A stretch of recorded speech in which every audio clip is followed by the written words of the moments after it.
March 11th of 2024. Just to recap the previous video, I was talking about how one of the main topics that my late friend John Davis and I would always discuss was the black hole. Especially on Facebook, more than anything else, that's what we would talk about in private messages or tag one another in posts, or we'd see something cool and we'd share it. And not really the film itself, but the robots. Vincent, Maximilian, Old Bob, maybe Star, maybe the humanoids, but those three primarily. And so I was unable to go to Davis's on the last night that they were trying to sell his collection. I had to work. And a couple of days goes by, John Given sent me a photo, and it was Davis's black hole shelf. And so that's what's in this box right here. And I said, ask his sister how much she wants for it. I couldn't believe the lowness of the price.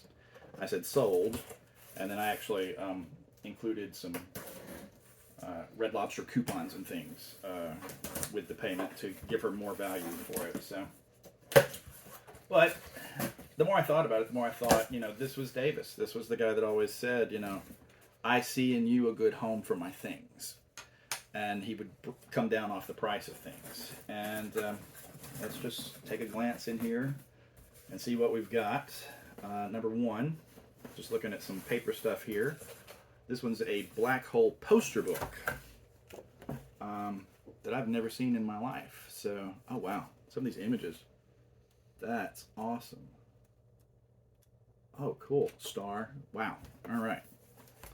This is the Punch Out and Make It book that I gave him. So, and this was not included in the price of things. This was something that I was going to get back either way, they said. And then a second poster book. Of the identical stuff. A little worse for wear, but hey, I don't mind. Maybe we can scan it since it's already got a broken spine. So, cool. All right. Then there was an item I saw on the shelf, and I was like, I don't even know what that is. But I was told it was VHS tapes. So, yeah, it says VHS, and it's a tin. I just thought it was a really nice looking box. So it's got some, looks like lobby cards in there, or replicas of lobby cards. And then a little making of book. That's neat. I like that. It's very much like Cinefex. Reminds me a great deal of the size and shape of Cinefex magazines. And then his VHS copy of Black Hole, which is probably worn out, knowing Davis. So,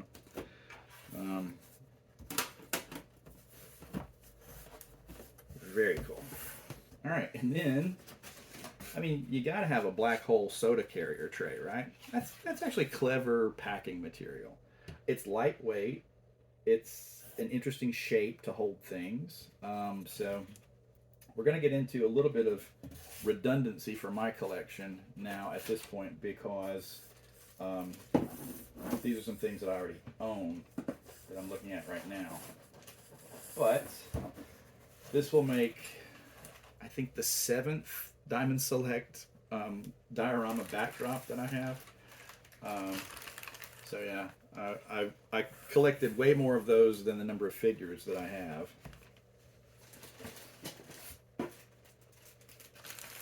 And then Maximilian would come with that as well. It looks like in the Ziploc baggies are all the extra parts, the heads and things. So, but tucked in among the Diamond Select figures, I can't help but notice, are the reaction figures. And I own these, but never took mine off the cards. So to have Davis's and the fact that they are displayable, Maximilian's in a separate little baggie as well. That's pretty cool. I'm very pleased with adding these to my collection. So, all right, Maximilian on his hexagonal display base, and I don't really even know how posable these are. The thing about Maximilian was always the funky design of the arms. I personally, if I was in charge at Reaction, yeah, they did make the legs posable, like in Action Figures legs. I just broke that. So that even looks like it was intentionally cut before and re-glued, and I wouldn't put that past Davis to have changed the way it was done. Interesting, because that's not something I've ever had happen with a reaction figure before. Neat. I'll have to compare it and see if he customized it. If he did, it's just going to be a dab of super glue to put it back the way he had it. Same thing happened to John. John Givens bought something that had belonged to Davis from the sale and put it in a box, and when he got home with it, the hand had fallen off of Captain Nemo. And he's like, oh God, Davis took care of this for X number of decades, and now I've had it for 5 minutes and I've broken it. And then when he went to reassemble it, he noticed that there was a metal pin in the hand that was left on the steering wheel of the Nautilus. And there was a hole in the forearm of the action figure. And he said, I'll be doggone, Davis broke this before and repaired it, or possibly just customized it. Maybe he wanted the hand in a different position or something. So he felt better about that, and I'm not going to lose any tears over over breaking that, because clearly that's been cut in a straight line and re-glued by Mr. John Davis. So, and I think the bases for Maximilian and Bob are in here. Looks like, I'm sorry, Vincent and Bob. Zach, have you ever seen The Black Hole? I don't think so. When I was in college, the thing that I said then was, because I had a copy that I taped off of the Disney Channel onto VHS, and I said that it was a much better movie if you watched it in fast forward, because the visuals were all still there, the pacing was much faster, and you didn't have any dialogue in the way. So, but I am a big Black Hole fan. I've done previous videos about my Black Hole collection, and I've met Ernest Borgnine, had him sign a copy of the novel. So yeah, I'm not knocking it when I say that. I just felt it was better if it was a little faster paced. So that is such a cool figure right there. All right, so reaction, and also I already have one of these, so I'm not worried about breaking the arm on that one. So reaction, Diamond Select, Diamond Select. Very cool. But there's one more thing in the box. The pièce de résistance is this Vincent model kit that Davis painted and assembled that I've never ever owned. So when this was one of the possible items for the low price that I was quoted, I said yes. I want everything on that shelf then. So looks like there's one extra little piece there, or that may have just slid out. All right, that's everything in that bag. And then how exactly does it slot together?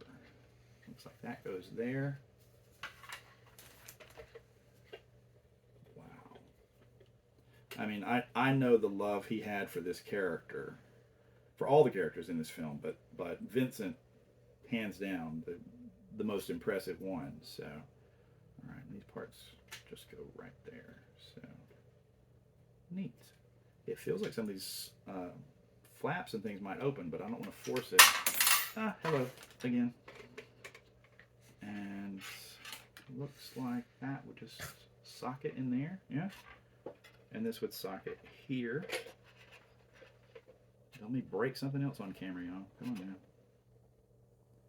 And slide that back in place.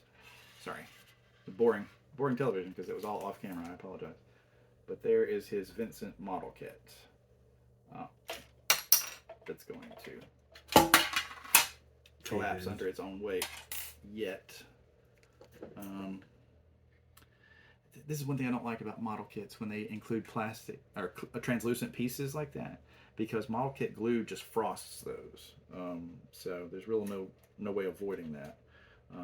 But a little bit closer shot here on camera. Try to hold that piece in place. Rotate that back to center.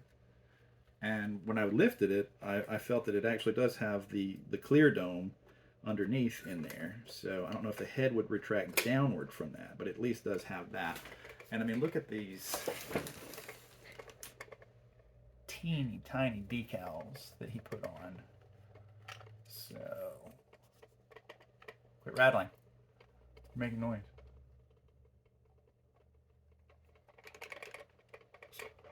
So Vincent, voiced by Roddy McDowell. Vital information necessary centralized. And then LE396. I don't know, or LF? I don't know. I don't know that I know what those stand for. But, and then when I was a kid, I couldn't remember what Bob stood for, which is Biosanitation Battalion or something like that. And then I just made up in my head that it stood for Bucket of Bolts. And then Maximilian's just his name. I don't think that's actually an abbreviation for anything. So,